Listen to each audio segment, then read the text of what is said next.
Yeah. Do you have any grandchildren? Yeah, but I got to tell you, I don't like anything. Oh, yeah, but yeah, I got to tell you, I don't like anything I have to feed, you know. Do I have to feed you? If I don't feed you, I'd love to. I will change your mind.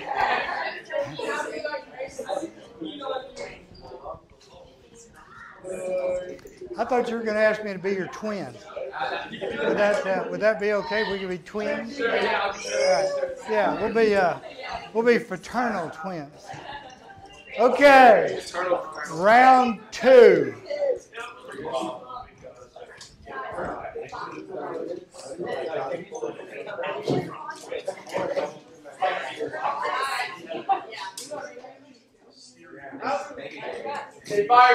Y'all ready? Okay. All right. Well, as promised, we're going to do some of the pro-abortion slogans, and we're going to dissect those, and we're going to show how flawed that thinking is. My body, my choice. Okay? Now, everybody loves choice. Is the new life in the woman's body, is that her body? Indolamine 2,3 dehydrogenase. I told you I was a doctor, but you didn't believe me, did you? Now you do. Indolamine 2,3 dehydrogenase. What is that? It is in your notes that I will give you. This is one of my very favorites. And I would even encourage you, if you reckon you're going to be visiting with people about this, to learn that, because that's really intimidating, you know. So, what is indolamine 2,3 dehydrogenase? You remember our zygote? Our zygote's coming down the fallopian tube. It will implant into the uterus at about a week or so, but around day 5 or 6, it will start to secrete IDO. We're going to call it IDO to make it easy for me. It starts to secrete IDO. What does IDO do? IDO suppresses the mother's immune response. It's an immune suppressant. Why do you have to have an immune suppressant to the mother? The reason is the baby does not have the same DNA as the mother. It's a separate individual. When I used to do skin grafts on burn patients, we would take skin from one part of their body and we would graft it to the area of the burn.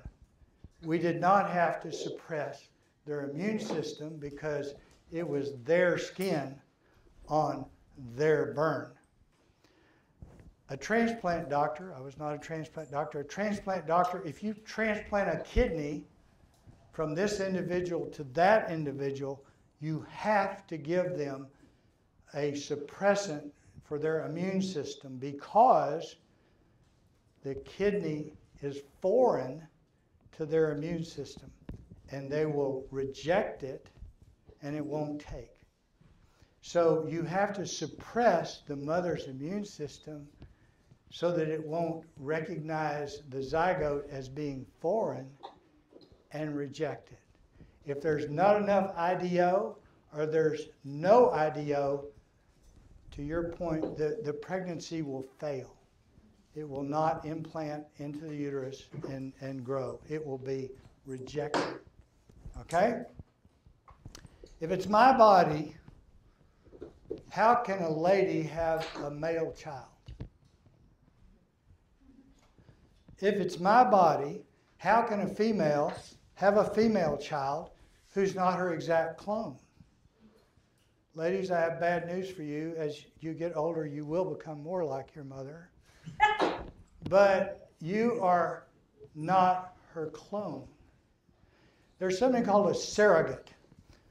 A lady can't have a baby, so they take some of her eggs and they fertilize them, have conception, and they implant that in a surrogate, a lady who's going to carry that baby for her. If you have an Asian surrogate and you put a Swedish baby in there, it does not come out with Asian features. Now, here are two examples that I am personally familiar with.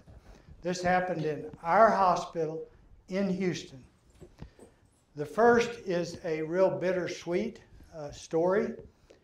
The gynecologist, OB-GYN, was David Reeves. There was a young lady who was near term, or near the end of her pregnancy, and she was in a terrible automobile accident, and it killed her. The EMS arrived on the scene quickly, and they started doing cardiopulmonary resuscitation, CPR, on her. They brought her to the hospital.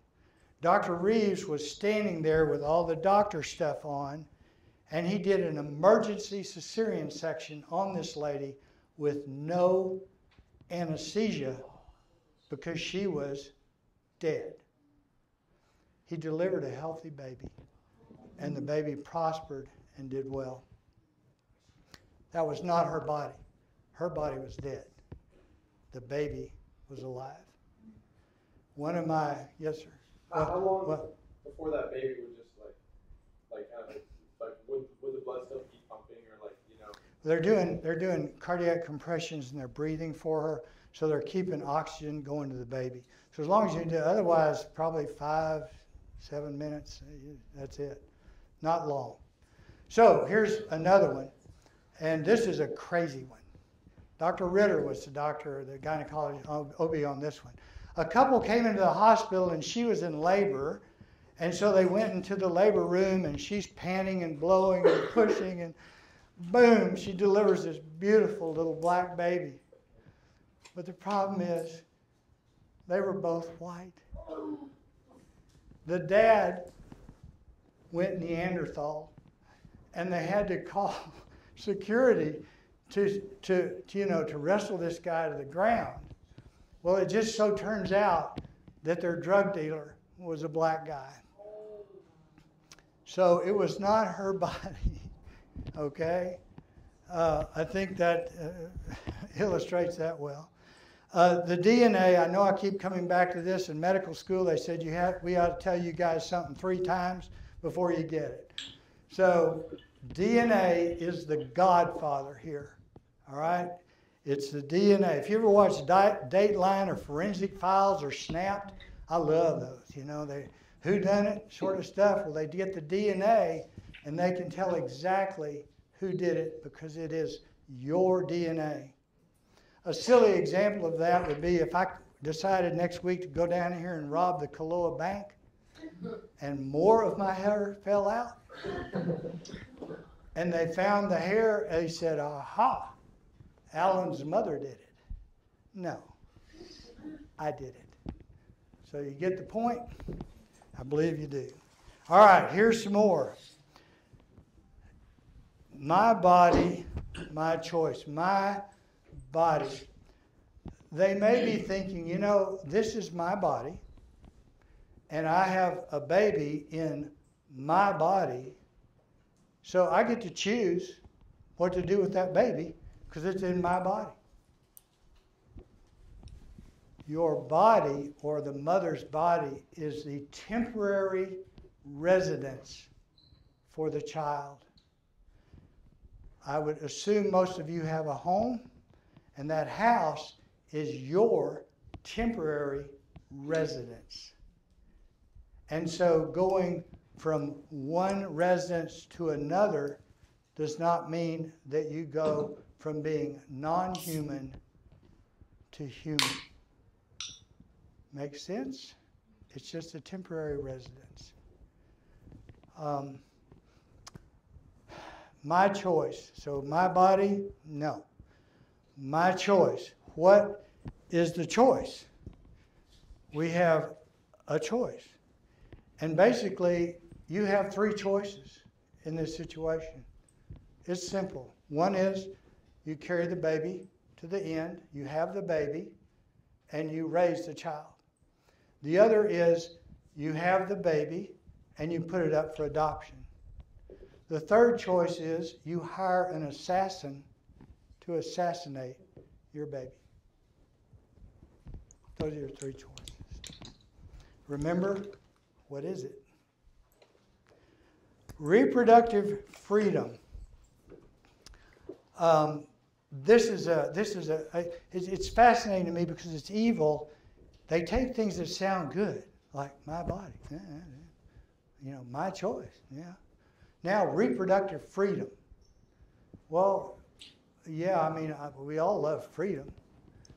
And so basically what they're saying is, I'm free to choose as far as reproduction.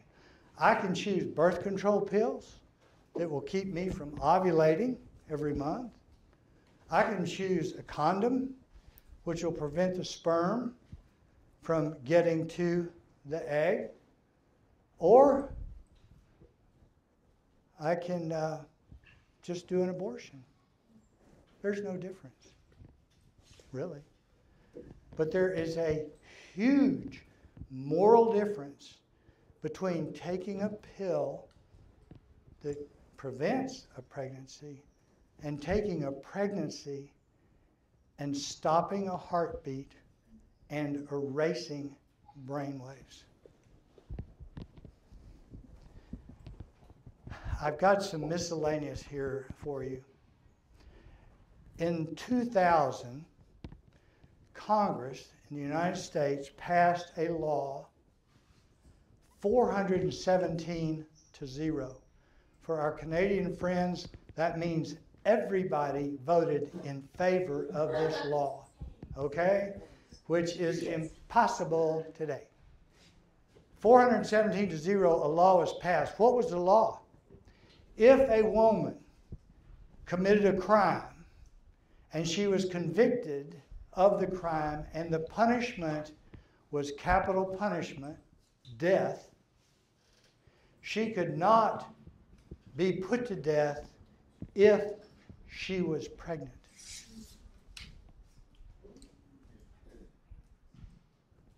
Doesn't make sense. So the safest place to be in the United States of America is in the uterus of a woman on death row.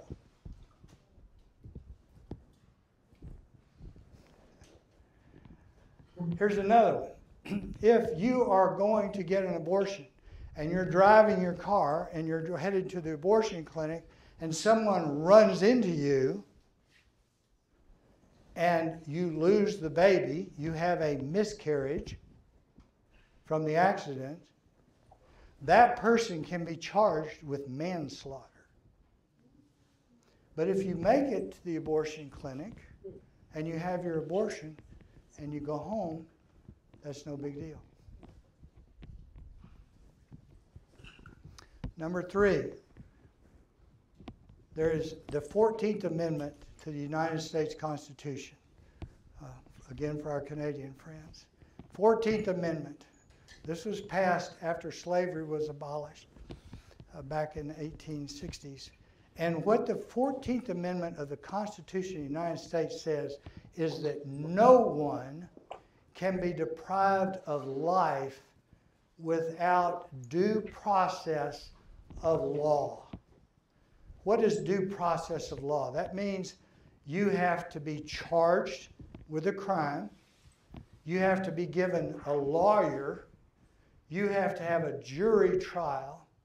You must be convicted of that crime and then sentenced to some type of punishment.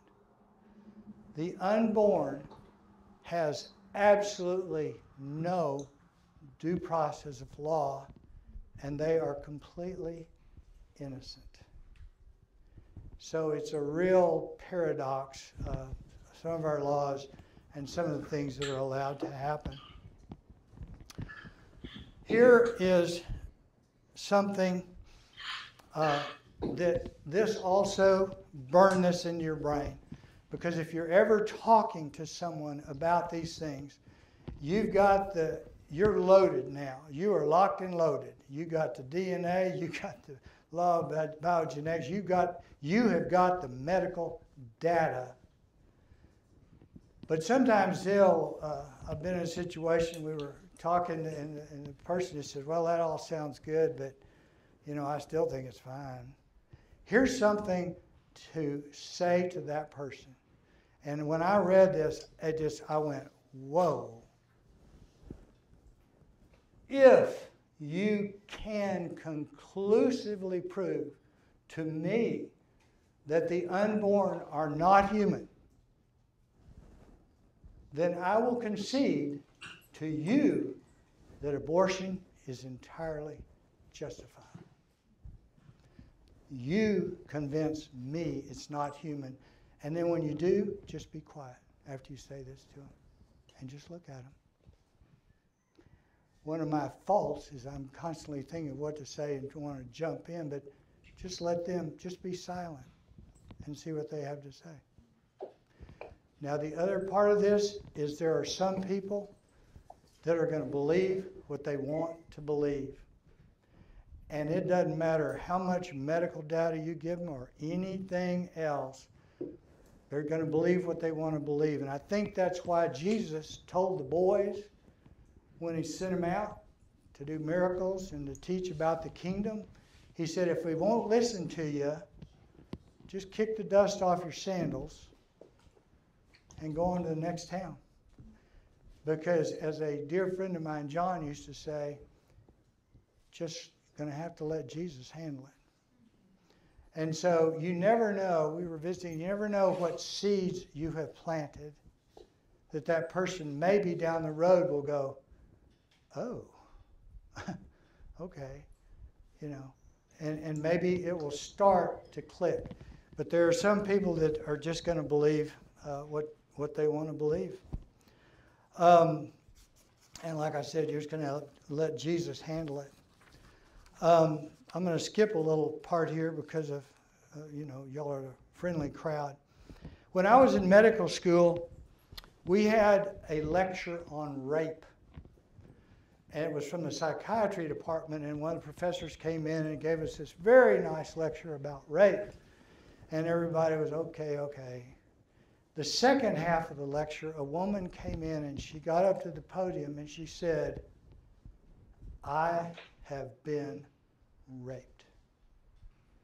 And for 1 hour, you could have heard a pin drop in that room. So what we're going to do right now is we're going to take this from all of this academia as it was, and we're going to personalize it.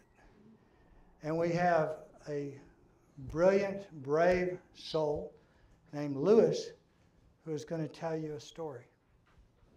Come on up, Lewis.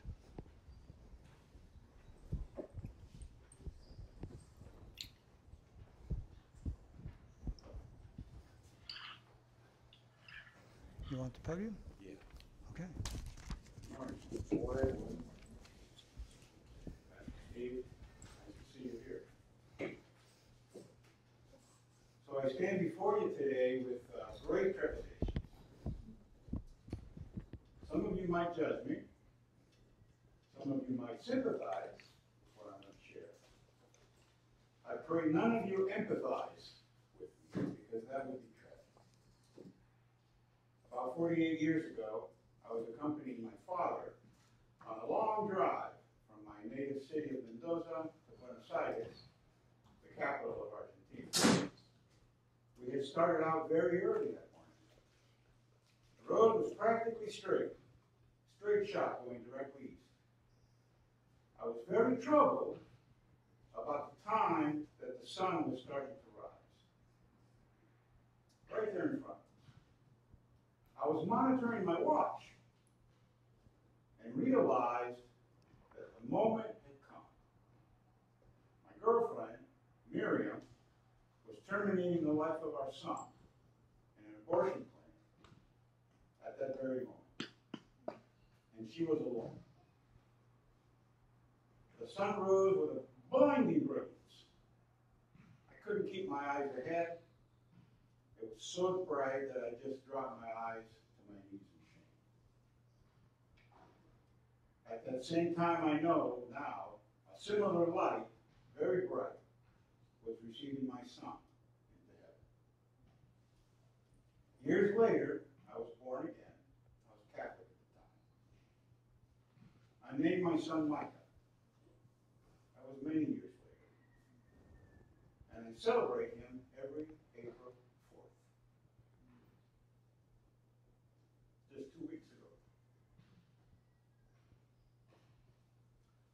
I was 24 years old.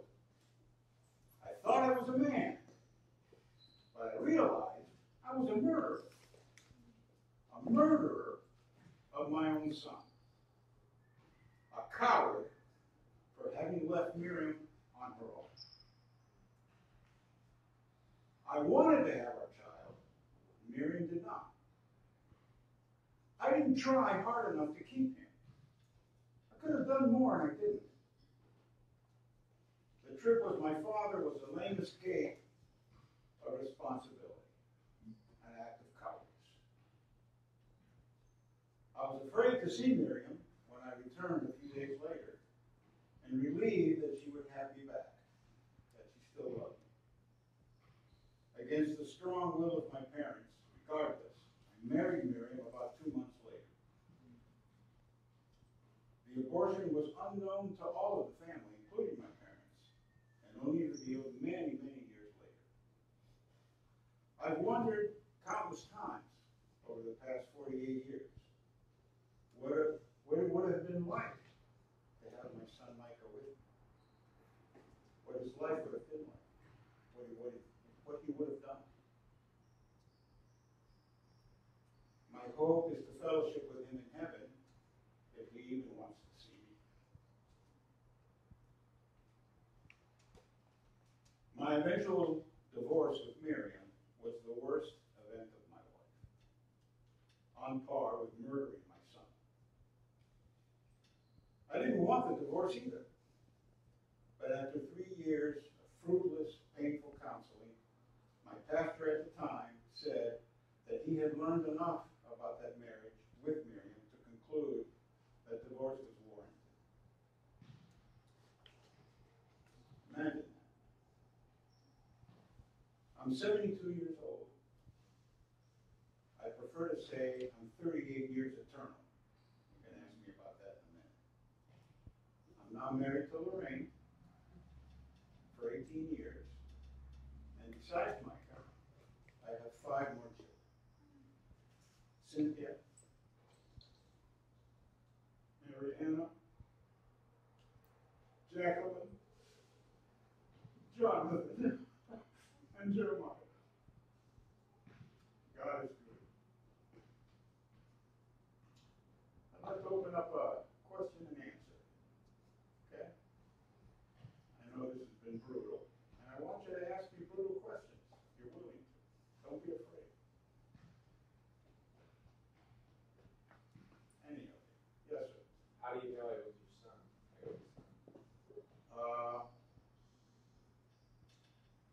It was the product of prayer and some deliverance sessions. And the Holy Spirit revealed not only to myself, but also to the person that was in charge of that deliverance session that it was his son. I don't have biological proof. Sometimes spiritual proof is more than enough or better. That's something you're going to learn as you transfer through life. Okay? Anybody else? Come on. Yes, ma'am. How far along was she? That's a good question. She was about 3 months. She was far enough along that we knew that she was pregnant.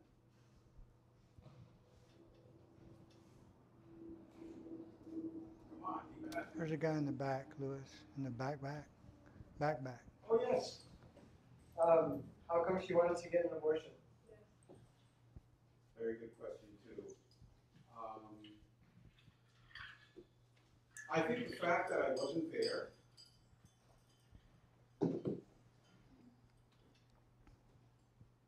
for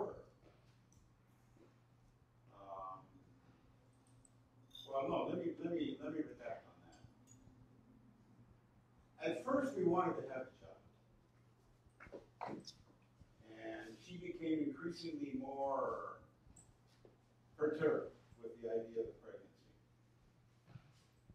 And I kept insisting that we have the child, and she ultimately decided that she didn't want to have a child. Now again, I didn't fight hard enough. I could have done a lot more, and I didn't. Okay? We were both responsible. From the moment that there was conception, we were both responsible. How old were you both? Oh, wow. Well, I was 24. She still is, 2 years younger than me. 24 and 22. That's what feelings do to you. There's a young lady over here, Lois. Why did you choose Michael? Well, Mike is a biblical name. It was just a choice.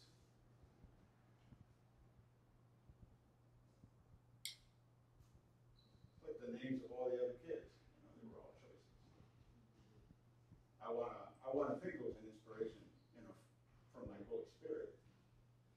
So again, we're back to spiritual versus what you think. I could talk for hours on that one. Yes, ma'am. Do you think you could have convinced her not to get an abortion and to that she had tried? She was and is a very stubborn woman. Very independent.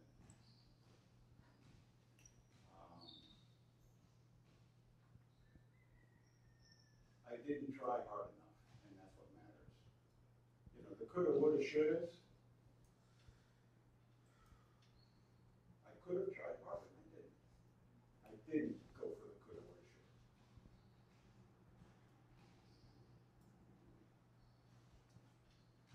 Yes. How have you dealt with the shame or the guilt that you felt, and what have you learned about shame and guilt? I've learned over the many years, 48, okay,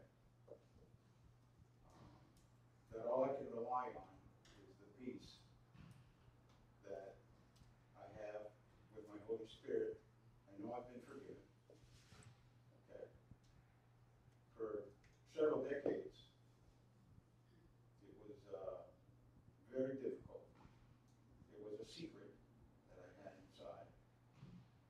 And it was only until I revealed the abortion, to my parents, in fact, my two oldest daughters, right, that I began to obtain some comfort level.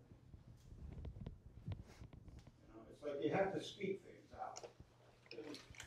When you keep things inside, in secret, where the light doesn't shine, you're hosed. It's when you speak it out and you seek forgiveness and you repent that you can obtain legitimately the peace of Christ. But you don't want to get to that point, okay? You don't want to test that. Thank you. Yes. Oh, one more. How have your parents dated? Not very well. Not very well.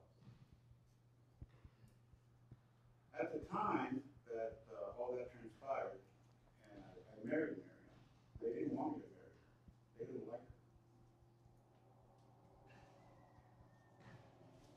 And I decided that it was the right thing to do, and she decided it was the right thing to do, and so we got married. And we had more children.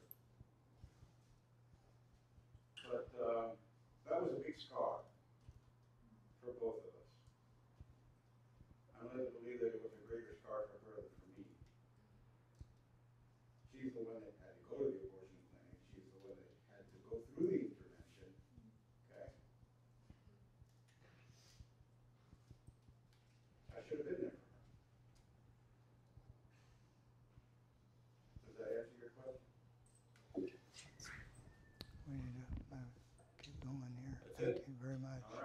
Thank you, Lewis. Thank you for listening to me. Thank Don't clap for me. Don't clap for me. Clap for the Holy Spirit. Okay? Clap for God.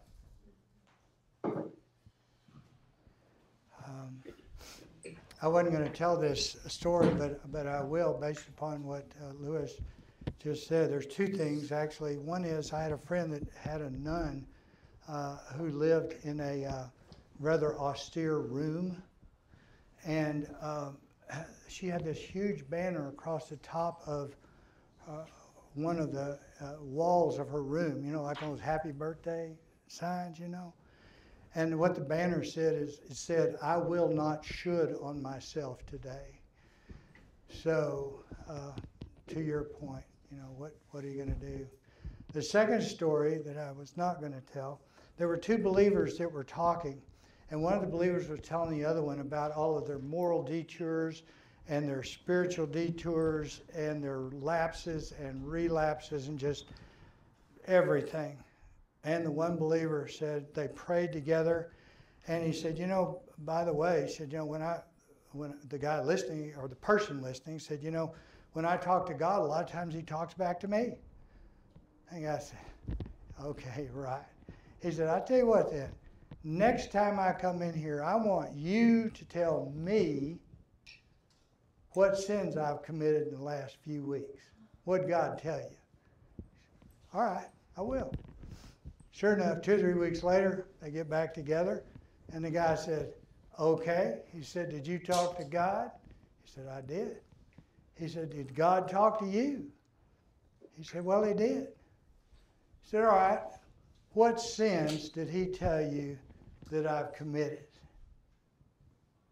And he said, well, you know, God said he forgot.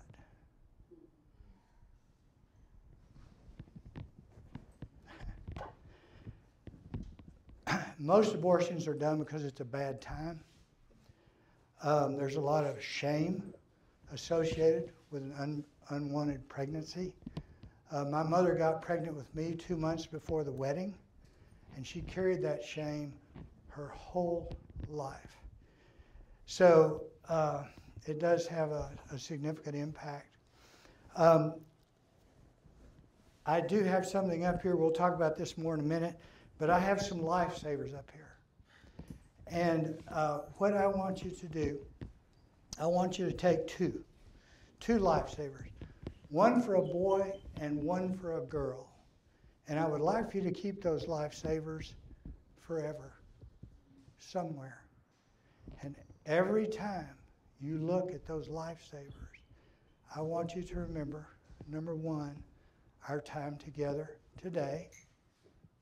It's a memento, a souvenir of our time today and the information that you have that you can defend and explain life. And the second reason is I want you, every time you look at those lifesavers, I want you to remember that you can save a life, or maybe several lives. You have that ability and that information to hopefully save a life. And there are very few things that are more rewarding than saving a life. I would like to end with Horton, Here's a Who. This is Dr. Seuss. And Horton was a very benevolent elephant. And the Who's were little bitty people. All right? So Horton could hear the Who's. And what? Oh, no, did it go off? This thing turns off.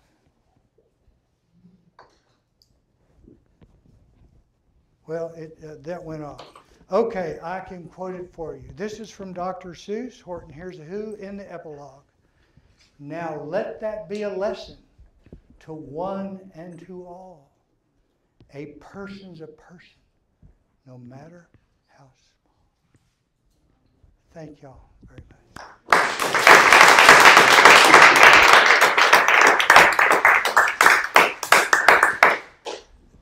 Up front here are as an outline. This is just John Burke's book on heaven that's excellent. Here's another pro-life book that's got some excellent arguments in it.